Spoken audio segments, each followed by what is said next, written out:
Welcome to HortTube. My name is Jim Putnam. This is the March garden checklist video that I do each month.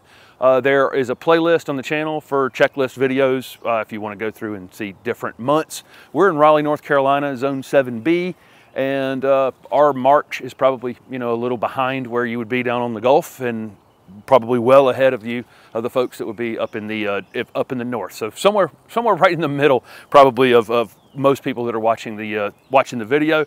March is a great time to put plants in the ground, no question about that. The one thing though is they need to be acclimated to your area. So garden centers, box stores, everybody bringing in lots of plants from all over the country right now, and it's going to be just a fantastic collection. But as you're purchasing those plants, I know that my average last frost date isn't until April 15th-ish, right in the middle of April. Even then, we've had freezes as late as April 25th, April 26th, and I'm talking about temperatures down in the 20s that we could get. If you're purchasing plants that are covered in new growth, lots of open flowers on them, and you're purchasing those in March and putting them in the ground, they would be vulnerable to frost and freezes. So keep that in mind. I'm not saying don't acquire them, but you might want to leave them in the container, enjoy the flowers, don't put them in the ground. If it's something that was grown in your area, then it should be acclimated to your area. I've got a fern and a false cypress here in my hand that have been in this garden over winter. We just had them packed together through some cold nights, and we can go ahead and put these in the ground. They've experienced the exact same temperatures that everything else in this garden has, and won't have any problem acclimating. Here in our area in North Carolina, we can grow pansies, violas that you're looking at right here. We can grow dianthus, snapdragons through the winter time typically. Some of those will still be available in the garden centers, box stores maybe at this point, and I think it's a little bit, if you're in the South, it's probably a little bit too late to be acquiring them. Those of you in northern areas can actually grow these as annuals during the summertime, but down here they burn out in the summer, so it's too short of a window at this point to be using your money. So then you're going to see potentially summer annuals already in March on the tables, and those you're probably going to want to avoid. I don't mind buying a shrub that's got some new growth that's blooming kind of prematurely, because it's easy to to protect. But if you put these annuals in the ground, even with a cover over them or anything like that, potentially they're going to get damaged. So we're going to enjoy our pansies, violas. If you don't have anything in the bed, just wait until your average last frost date and then acquire your summer annuals, or start them from seed now. You got plenty of time here. You got another 6 weeks or so that you can get them started from seed and save a little money. One of the things I frequently talk about is visiting gardens in your area, probably more important than any other time of the year, honestly, right here in early March. I think you'll find that there's lots of things that wake up early and really can kind of jumpstart your garden every year. We probably have, we put up video recently with all the things that are flowering out here. There's a ton of things that flower well before our frost-free date. The other thing you might see is some of the shrubs that have held up really well to the winter temperatures, things that would really anchor your garden through the previous winter. If they're looking good, coming out of the winter, and they survived all that time looking great, probably something you should think about adding to your garden. We go in, when we're shopping for plants, we're trying to go in with a plan. And so we have some things that we've got to take out of containers that have been in the containers for, a year or two. They need to either go in bigger containers. We need something to replace them. We're going to be, doing some additional shrubs in some of these containers, and either potting these into larger containers or putting them into the ground. But we're trying to go in with a plan, so I don't go to a garden center. If you go with no plan, you'll come out with lots of things that you have no idea what you're going to do with. It's always nice to find something new or interesting while you're there, but going without a plan can be, can cost some money.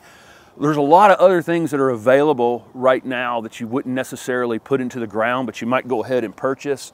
We put up a jump starting video this past week. I got to finish planting these things, but you can get things like dahlias right now are available.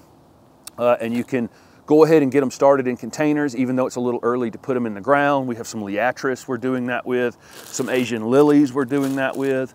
We're starting potatoes right now. The seed potatoes are available.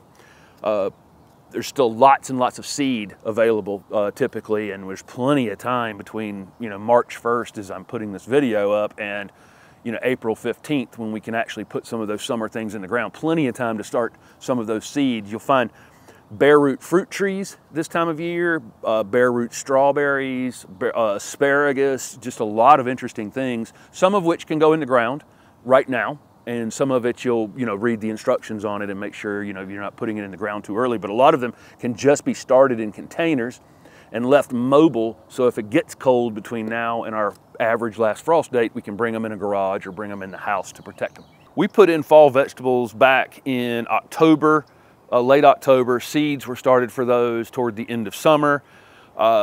Cold took out some of the more tender things earlier on, things like broccoli and cauliflower and some of the lettuces got taken out by the cold. But the kale that stuff was just focusing on, you know, makes it through just fine. We've got some other leafy things we're still able to pick from in here. Maybe 6-7 weeks ago, we started seed for our the next round of cool season vegetables. These are things that can go in the ground, you know, during the cool season. When it's way too early here to be putting in our summer crops like tomatoes and peppers and those kinds of things. Another thing that'll probably be on tables way before your average last frost date. But it is time for us to put these cool season things in. These are things that we started from seed. So that was a tray of lettuce that I just showed you. We started some broccoli from seed, some other things. Those things were in videos. There are some things that get direct seeded. So, you know, beets and some of our root vegetables for sure will direct seed always, and not start those in the house on the lights. And then several other things like peas are just easy to start in the ground. And so those are going to go in here in the next week or two. Anytime we're transitioning the vegetable garden this time of year, we come in here and clean it up, put some new compost down. This is, you know, a no-till garden. So what we're doing here is adding a new layer of compost. And then as we plant, that compost is getting mixed in each time. After whatever order that the plants go in here, the spaces in between, we have a pile of wood chips that's in the process of composting. Those wood chips go in between those rows. While those vegetables are growing, those wood chips are breaking down, they're becoming compost for the next round, so on and so forth. So we're just constantly trying to improve this soil and put back nutrients that the vegetables are taking out. We do very little actual fertilizing, a little bit of organic fertilizer, that's about it. And it just got it in a video this past week. I fertilized everything out here, including this vegetable garden. Our prep, well, first of all, here's asparagus. I was talking about jump starting bare root vegetables. We got some very tiny bare root asparagus last year, put it in these containers, and actually have kept it in the container over the year. It's got great root system on it. And so that's another thing. If they're small, you could just put them in containers to start with. And now, you know, asparagus is coming up from that. That's a year old here in the garden, and now is about to be planted here. We've got some weeds that have come up in here. We've been out of town, you know, quite a bit this winter, and so I'll go through here and get all the weeds out. Just get down to a clean base, put down some compost. Again, plant our vegetables that we've already done from seed, put in the things that are being direct seeded. And at the same time this is happening, we're actually in the process of starting our summer vegetables from seed, so we don't have to purchase them. If you haven't started lettuce from seed at this point and you're in the South, there's not a lot of window to start them from seed and have them finish and before they bolt. Once it gets hot, they bolt. They'll seed themselves like this, and once they do that, they're kind of done. So I would probably get any of these things just get them as plants. You can get them as plants and put them in right now, and you can harvest lettuce out of your own garden until pretty much June at this point. But again, I probably a little late to start them from seed, but you can put the root vegetables and those things in during the month of March from seed. We're a week or so away from mulching this garden out here. We left our leaves down through the winter time, and you know, it creates what I would call a winter look. I mean, some people would call it a messy look. It's really just how the garden looks in the winter.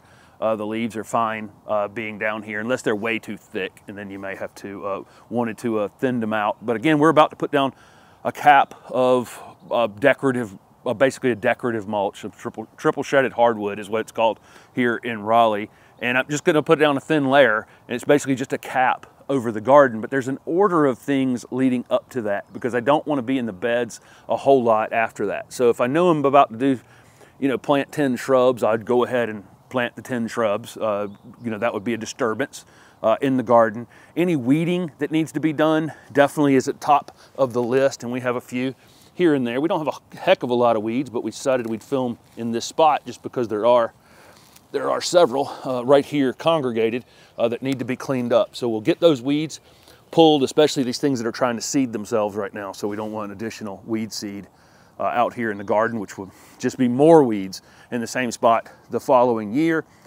Any pruning you're doing, I want to go ahead and get most of that done. I don't want to prune the early flowering things until after they have flowered. Some of your summer flowering shrubs, you can go ahead and prune now.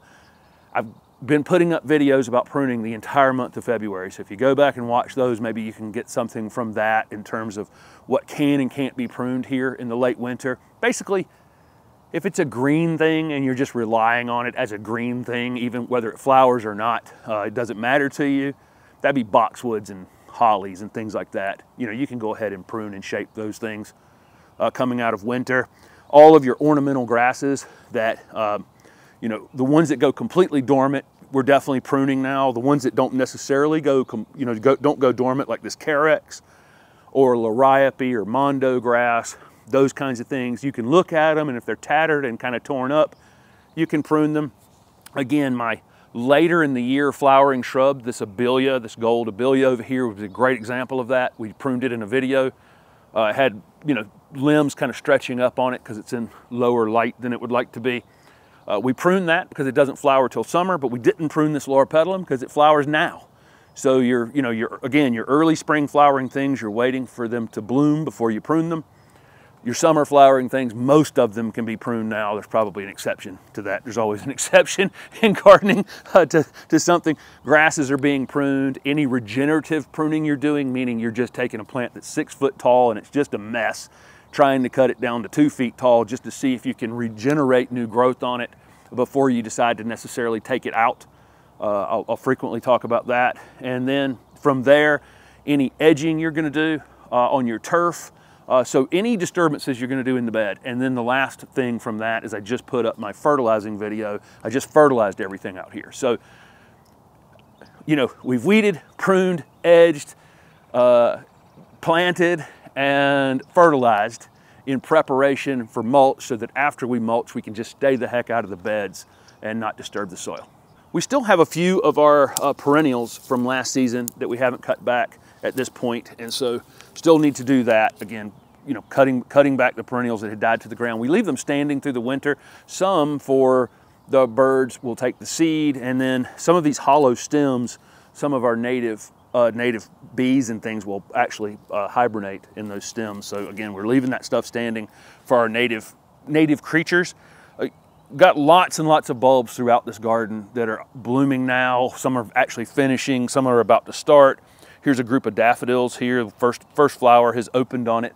Real tempting to cut these back after they finish flowering because they're, you know, not all that attractive, but you know, as the foliage starts to die back, but you do need to leave them up and in place, and that's just how they rebuilds the energy that it used to flower this year. So the way our bulbs are integrated into this garden is they're standing out right now, and they're going to flower. They're going to look great, but once, you know, as they're finishing and fading, all of these perennials that are planted around and in front of will start to come up, and we'll cover this up. So I don't plant them standing out completely by themselves. Otherwise, then you have to look at them for about 5 or 6 weeks as they die back to the ground, but do leave them standing after they flower.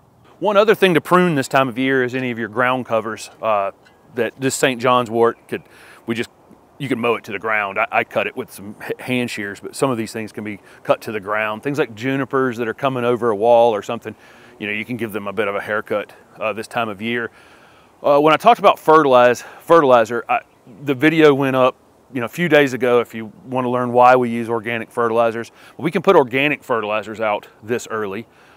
because they won't force our plants ahead of time. They just kind of feed the soil microbes, and the soil microbes feed the plants. And so those things aren't awake until the soil's warmer. So, you know, putting out your organic fertilizer a little early is no big deal. But if you're using synthetic fertilizers, non-organic fertilizers, you may want to wait until closer to your frost-free date to be putting those things out, because they might push your plants prematurely and get lots of new growth on them. We got lots of new growth on things anyway this year. It has been so abnormally warm that unfortunately I think we're going to get some frost damage. You may want to be prepared to cover some things just in general this season. I don't know what it looks like in your area, but again, we're covered in this Osmanthus fragrans. I just put a photo up on Instagram if you want to follow me on HortTube over on Instagram. There's 3 or 4 inches of new growth on it. It's definitely premature. I'm not going to cover a plant that big, but I expect that we're going to get a frost here before the end that's going to knock some of this new growth back.